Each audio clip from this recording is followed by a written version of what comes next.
Hello everyone, welcome to grammarly hacks by Kavita. आज के lecture में हम डिस्कस करेंगे फ्रेजल वर्ब्स के एमसीक्यूज़ को। जैसे आपका टॉपिक ईडियम्स का इम्पॉर्टेंट रहता है एग्जाम के लिए, वैसे ही आपके फ्रेजल वर्ब्स भी काफ़ी इम्पॉर्टेंट रहते हैं। ठीक है, कभी कभार क्या होता है एग्जाम में डायरेक्ट दो ईडियम्स दे दिए होते हैं, कभी कभार एक क्वेश्चन हमारा ईडियम का आ जाता है और एक हमारा फ्रेजल वर्ब का आ जाता है। अभी फ्रेजल वर्ब क्या होता है, डायरेक्टली आपको क्या होता है, वर्ड का ग्रुप हो सकता है, कंपाउंड फॉर्म में वर्ड हो सकते हैं। ठीक है ना, बेसिकली कंपाउंड फॉर्म में ही वर्ड होते हैं। जैसे मैं लिखती हूँ आपके सामने गो ऑफ, दो वर्ड्स है ना, गो और ऑफ। आपको कभी कभार डायरेक्टली लिख दिया होता है कि गो ऑफ का मतलब क्या है, मीनिंग क्या है। ठीक है ना, और आपको इसके लिए 4 ABCD 4 ऑप्शन दिए होते हैं, आपको बेस्ट वन को चूज करके अपना आंसर को टिक करना होता है।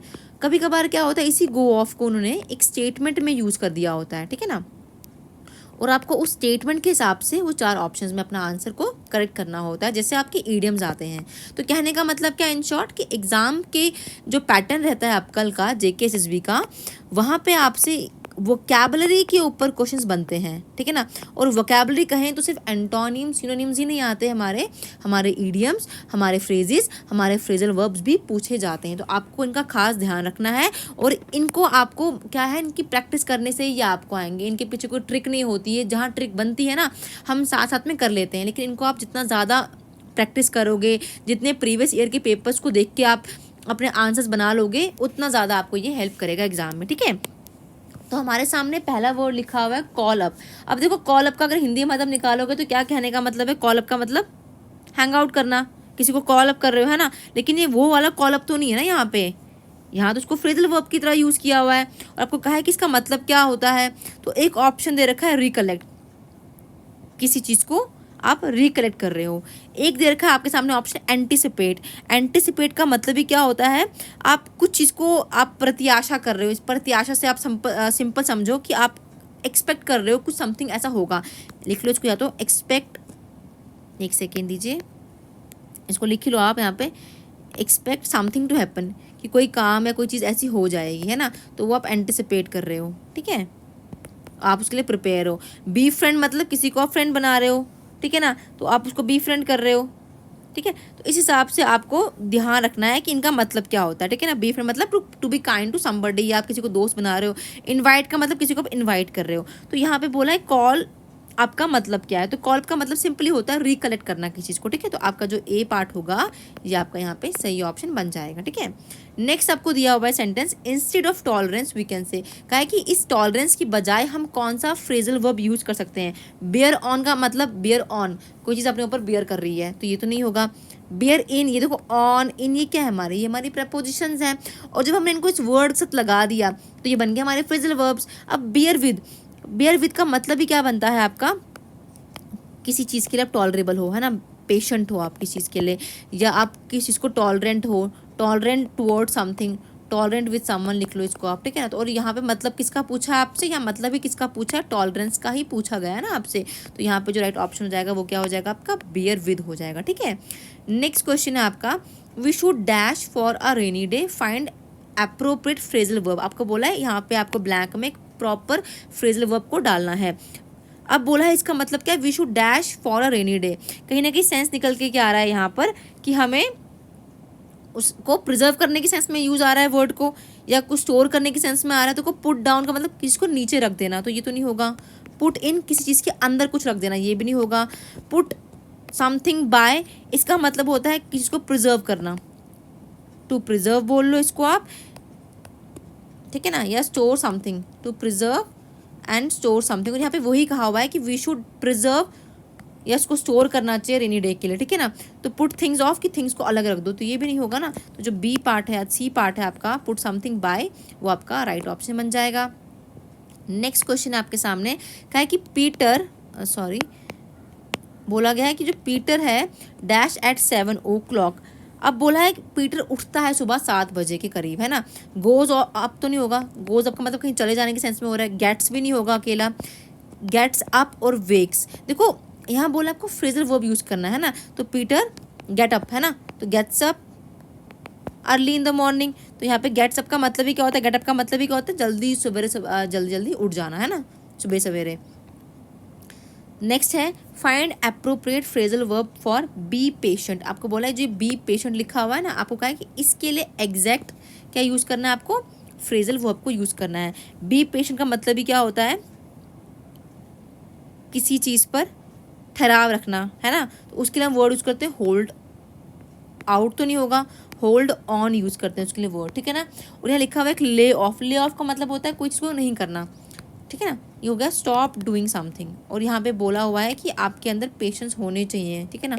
तो होल्ड ऑन, ठीक है ना। जैसे मैं कहती हूँ आपको कि please hold on for a second, कृपया करके एक सेकेंड के लिए पेशेंस बनाए रखें। I will be right back, मैं अभी वापस आ जाऊँगी। I will be right back to you या विद यू, जैसे भी लिखना है आपको सेंटेंस, ठीक है ना। तो यहाँ पे ये hold on phrasal verb use हुआ है, इसका मतलब ये क्या है कि थोड़ा सा पेशेंस रखें, ठीक है। तो यहाँ पे जो राइट ऑप्शन हो जाएगा वो सी वाला बन जाएगा। नेक्स्ट है the country's economy is beginning to look up now. Country की जो इकोनॉमी है वो क्या हो रहा है, अब कहीं ना कहीं जाके आपको सेंस दिया जा रहा है कि वो सही होने की चांसेस में है ना। तो यहाँ पे लिखा है रिमेन स्टैटिक, मतलब कि वो स्टैटिक है, उसमें कोई सुधार नहीं है। इम्प्रूव का मतलब होता है सुधार होने के चांसेस हैं। एक लिखा है लुक क्लियर, मतलब क्लियर दिख रही है हमें। और एक लिखा है गो डाउन, कि नीचे जाना। तो ये लुक क्लियर गो डाउन से हमारा मतलब बनता ही नहीं। यहाँ पे क्या होगा कि कंपनी के जो चांसेस हैं इकोनॉमी के, वो लुक अप, मतलब लुक अप फ्रेज है। इसका मतलब ही क्या होता है कि वो सही होना चाहिए, चीज़ जो है वो ब्राइटन हो रही है, होपफुली वो अच्छा काम हो रहा है, तो वो इम्प्रूव हो रहा है। तो यहाँ पे जो बी पार्ट है आपका वो सही ऑप्शन बन जाएगा, ठीक है। नेक्स्ट क्वेश्चन है आपका the prisoner blank from his guard. आपको बोला है कि एग्जैक्ट फ्रेजल वर्ब लगा दो अपना, ठीक है ना। अब देखो यहाँ बोला है कि प्रिजनर एस्केप हो गया, भाग गया है कहीं ना कहीं अपने गार्ड से, है ना। तो जब एस्केप वर्ड यूज़ करते हैं ना तो उसके हम ब्रोक अवे यूज़ करेंगे, ठीक है ना। एस्केप के लिए हम क्या यूज़ करते हैं, ब्रोक अवे, या आप इसको रन अवे भी कह सकते हो। अगर रन अवे लिखा होता तो वो भी सही था, कि वो प्रिजनर जो है, जो कैदी था, वो अपने गार्ड से भाग निकला है। ब्रोक ऑफ तो नहीं होगा, ब्रोक आउट भी नहीं होगा, और ब्रोक फोर्थ भी नहीं होगा, ठीक है। तो जो आपका डी पार्ट है वो बिल्कुल यहाँ पे मैचेबल ऑप्शन बन गया, ठीक है। नेक्स्ट क्वेश्चन है आपका ऑलवेज अवॉइड बैड कंपनी का, कि हमेशा बैड कंपनी को अवॉइड करना चाहिए। आपको कहा है कि जो अवॉइड है ना, इसके लिए आपको क्या यूज़ करना है, एक फ्रेजल वर्ब यूज़ करना है। मेक रूम ऑफ, कि आपको उसके लिए कमरा बनाना चाहिए अवॉइड की जगह, नहीं ना, हमें तो दूर रहना है उस चीज़ से। मेक श्योर ऑफ, कि आपको श्योर रहना चाहिए उस बारे में, नहीं। Make a clear sweep of, नहीं। Keep, to keep clear of, मतलब आपको उससे दूर रहना चाहिए, है ना। अवॉइड बोल लो उसको, या बोलो स्टे अवे फ्रॉम समथिंग जो कि आपके लिए ख़राब है। तो यहाँ पे ये सेंस में पूछा जा रहा है, ठीक है ना। तो अवॉइड का मतलब क्या है, टू कीप क्लियर ऑफ, ठीक है। तो जो इस हिसाब से आपका डी पार्ट है वो राइट ऑप्शन बन जाएगा। नेक्स्ट क्वेश्चन है आपका after a prolong suffering he pass away. काफ़ी लंबी बीमारी के चलते वो गुजर गया। ही पास मतलब वो गुजर गया। अब देखो यहाँ पे लिखा है वर्ड लेफ्ट, लेफ्ट मतलब छोड़ देना, लेफ्ट तो यहाँ नहीं आएगा। वेंट अवे चला जाना, ये भी नहीं आएगा। यील्ड का मतलब कोई यील्ड को बढ़ाना, इंक्रीज करना, ये भी नहीं आएगा। तो यहाँ पे जो राइट ऑप्शन को पास अवे, मरने के लिए हम वर्ड यूज़ करते हैं एक्सपायर, है ना।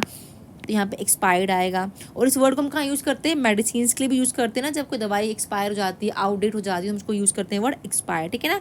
और ये पास अवे का मतलब ही क्या होता है, जेंटल वे में, पोलाइट वे में आप यूज़ कर रहे हो चीज़ को, ठीक है। नेक्स्ट आपका क्वेश्चन है he blank gardening in spite of the rain. देखो यहाँ पे in spite of preposition, phrasal preposition use किया हुआ, इन स्पाइट ऑफ, ठीक है ना। मतलब इसका मतलब क्या है, he blank gardening in spite of rain, rain के बावजूद होने के, है ना, वो क्या कर रहा था, अपनी गार्डनिंग को कंटिन्यू कर रहा था। इंस्पाइट ऑफ का मतलब बता रहा है कि कोई चीज़ जो है लगातार चल रही है, कॉन्टीन्यूटी में चल रही है। तो कंटिन्यू का सेंस आ रहा है, तो कहीं ना कहीं जो ऑप्शन होगा वो कैरिड ऑन होगा, क्योंकि कैरिड ऑन का मतलब ही क्या होता है, टू कंटिन्यू, किस चीज़ को आप लगातार कर रहे हो, ठीक है ना, एक्टिविटी को आप लगातार कर रहे हो। तो यहाँ पे जो है टू कंटिन्यू, कैरिड ऑन जो है आपका राइट ऑप्शन बन जाएगा। नेक्स्ट क्वेश्चन है आपका आई सॉ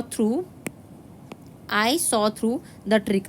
मैंने अब ट्रिक को देखा है या डिटेक्ट किया, मैंने ट्रिक को डिटेक्ट कर लिया, पहचान लिया कि क्या ट्रिक है इसके पीछे।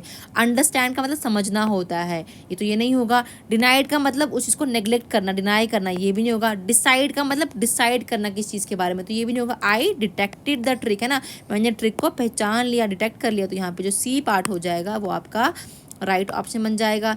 नेक्स्ट है आपका question finding finding by chance is express by which of the following phrasal verb.